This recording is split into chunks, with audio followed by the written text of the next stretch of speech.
Assalamualaikum warahmatullahi wabarakatuh. Jadi kali ini penulis ingin bahas soal menguji oli ya. Menguji oli pakai kendaraan. Jadi mungkin ya menguji oli pakai kendaraan ini diremehkan sama grup oli besar ya. Jadi sama grup oli, sama grup otomotif itu meremehkan usaha untuk menguji oli dengan menggunakan kendaraan. Mereka lebih percaya tulisan pada bungkus oli, omongan sales, dan seterusnya. Ya, itu bisa jadi kepanjangan dari salesnya ya. Sales yang berusaha mementahkan semua pendapat negatif yang muncul ketika olinya dicoba. Jadi kalau olinya cepat hitam, diomongi itu teknologi mengalami rembes. Oh, sekarang kualitas komponen memang nggak sebaik dulu gitu ya. Ada lumpur. Oh, ini karena mesin sekarang tenaganya gede. Segala macam alasan dikeluarkan untuk melindungi buruknya kemampuan oli mereka. Jadi ya salah satunya mendiskreditkan, menganggap bahwa uji oli menggunakan kendaraan itu bukan sesuatu yang yang bisa jadi ukuran, dianggap nggak valid ya. Jadi walau misal dibungkus olinya ono tulisannya membuat performa prima, membuat akselerasi oke, jadi lebih irit, mesin bersih, aman terhadap seal, terus apa mana ya macam-macam lah ya kayak gitu. Walau ternyata apa yang kita dapatkan berlawanan dengan yang tertulis di bungkus, mesti ono ae omongane sales ya, mesti ono ae alasane. Nah, tapi nggak semua kendaraan ya bisa dipakai untuk menguji oli. Jadi barusan ada bro yang minta untuk penulis coba oli ini, terus coba di mobilnya top speednya nambah berapa. Waduh, kalau soal mobil banyak ya halangannya ya.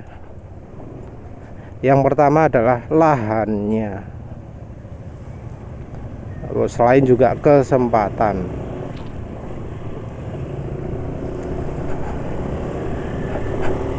Di mana kita bisa melakukan uji sampai setinggi itu gitu loh. Karena di tol sekarang ya wis ono anune kan. Ono kamera speed trap ya kan. Apa ya wis dibayari lah, piro sih dendane 100.000 atau berapa gitu ya kalau melakukan overspeed.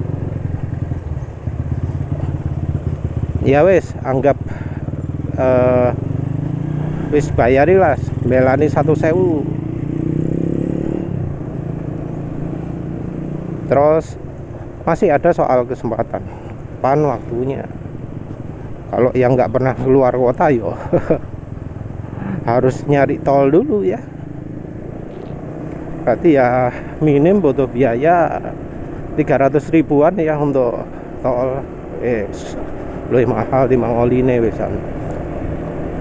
Terus untuk mobilnya sendiri,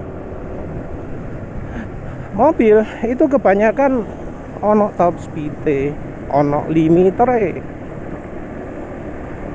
Kita nggak bisa melakukan uji top speed di mobil karena ya kebanyakan mobil ada top speed. Harus buka top speed dulu. Untuk buka top speed kadang nggak bisa sekedar remap. Untuk remap ono limitasi nih.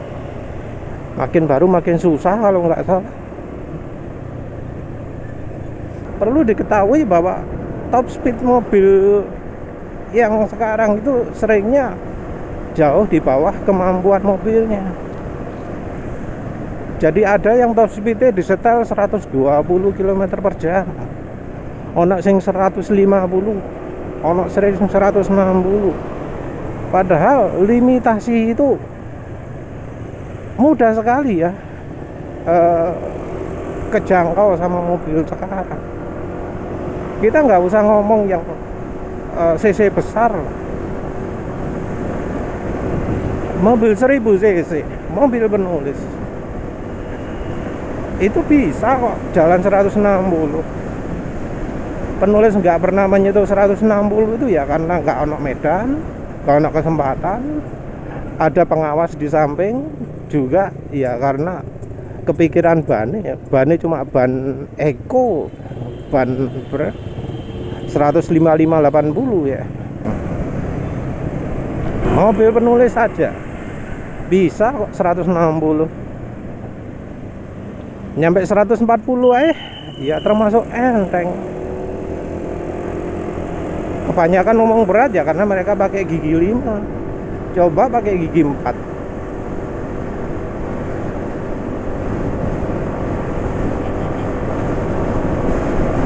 Nah, karena adanya limiter itu jadi sulit untuk mengukur performa oli. Beda ceritanya dengan pakai di motor. Pakai di motor itu motor seringnya nggak ada top speed, nggak ada limiter. Jadi top speed bener-bener dari ya performanya mesin, dari rasio gigi. Nah, rasio gigi ini juga salah satu alasan juga ya. Karena bahkan ya motor yang cc-nya kecil, kalau tenaga nih, seperti Honda Supra ya, itu top speednya terbatas oleh rasio gigi gitu. Padahal itu motor kalau tenaga nih. Jarang sekali ada motor yang top speednya kena limiter. Jadi seringkali ya top speed kebatas rasio gigi gitu ya. Yang kena limiter rasio gigi itu ya seperti misalnya Aerox, mungkin Lexi 155. Itu kan rasio gigi ya yang membatasi kecepatan. Nah, kalau kecepatan itu sudah terhalang oleh rasio gigi kan ya kita nggak bisa menguji top speed. Jadi untuk bisa menguji top speed sebuah oli, kita ya harus pakai kendaraan yang top speednya itu bisa berubah dari sisi mesinnya. Jadi penulis juga ngujinya kan nggak pernah pakai merunduk ya. Jadi kalau nguji selalu sambil duduk tegak kan. Mungkin orang jadi kepikiran top speednya lambat 113 gitu ya, punya saya bisa 125 gitu ya, wajar lah ya, karena penulis nyobanya pakai duduk tegak. Kalau sambil merunduk ya beda lagi top speednya. Tapi kalau sambil merunduk ya yang satu nggak kelihatan di kamera, yang kedua ya bakal jadi nabrak limiter lagi, jadi nabrak rasio gigi lagi. Jadi dengan duduk tegak itu memberi hambatan pada motor sehingga motor nggak bisa lebih kencang lagi. Nah, yang seperti itu yang malah harus dicari. Ya wajar sih ya, kalau di grup-grup oli, di grup-grup otomotif, banyak yang skeptis ketika diomongi bahwa oli itu bisa merubah top speed. Karena apa? Karena yang mereka lakukan untuk mencari top speed itu biasanya kebentur, entah karena limiter, entah bisa juga karena rasio gigi. Jadi kalau sudah kebentur kayak gitu ya nggak kelihatan ya. Tapi kalau dilakukan seperti cara penulis, dengan ya kalau berkendara duduk tegak dan tenaga itu betul-betul dari performa mesin, top speed betul-betul dari performa mesin, ya bakal kelihatan bahwa oli itu ada efeknya ke performa. Apalagi juga ya kebanyakan orang kan jarang ya melakukan uji 0-100,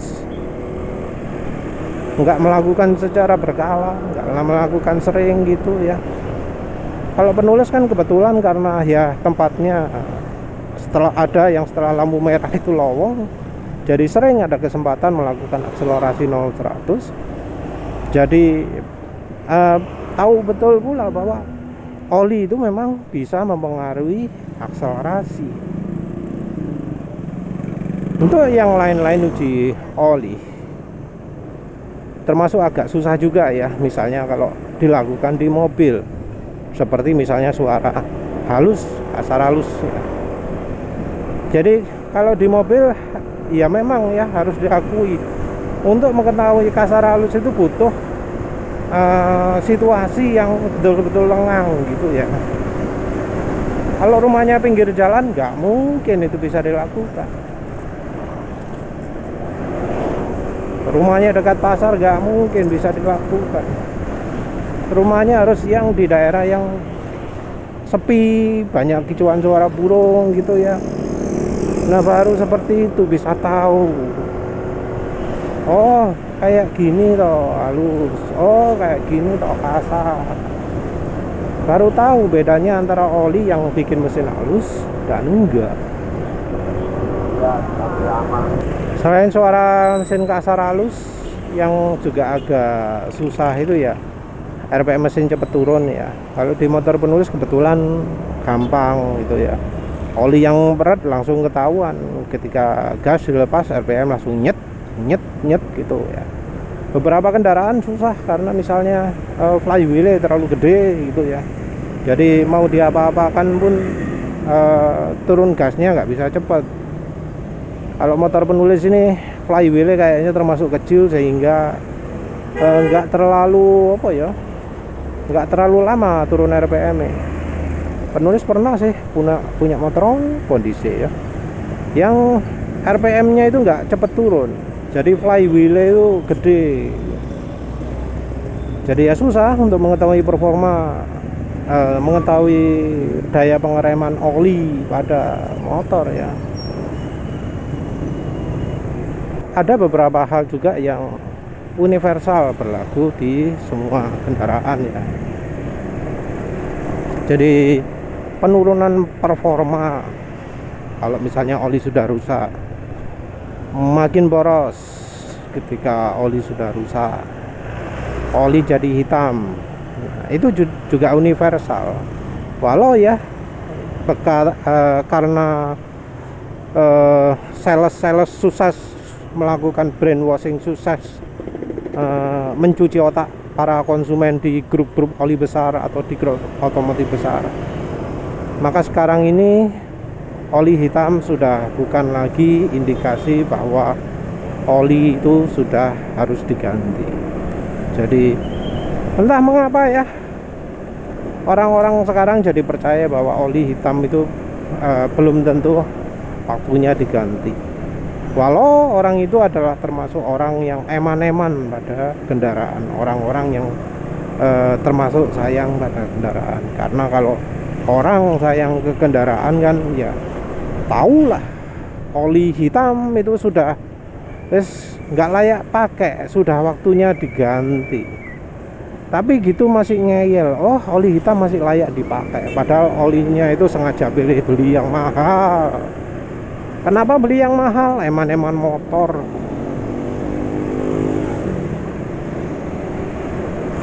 Ganti oli 1000 km. Kenapa? Eman-eman motor. Tapi tahu olinya hitam di misalnya kilometer 700.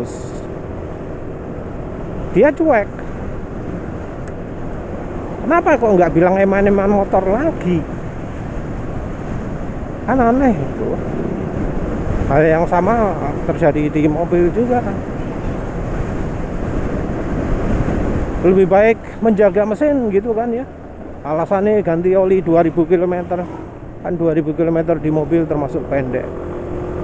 Tapi ketika ditunjukkan, Mas, Om, itu olinya sudah hitam, Om. Sudah waktunya ganti, Om.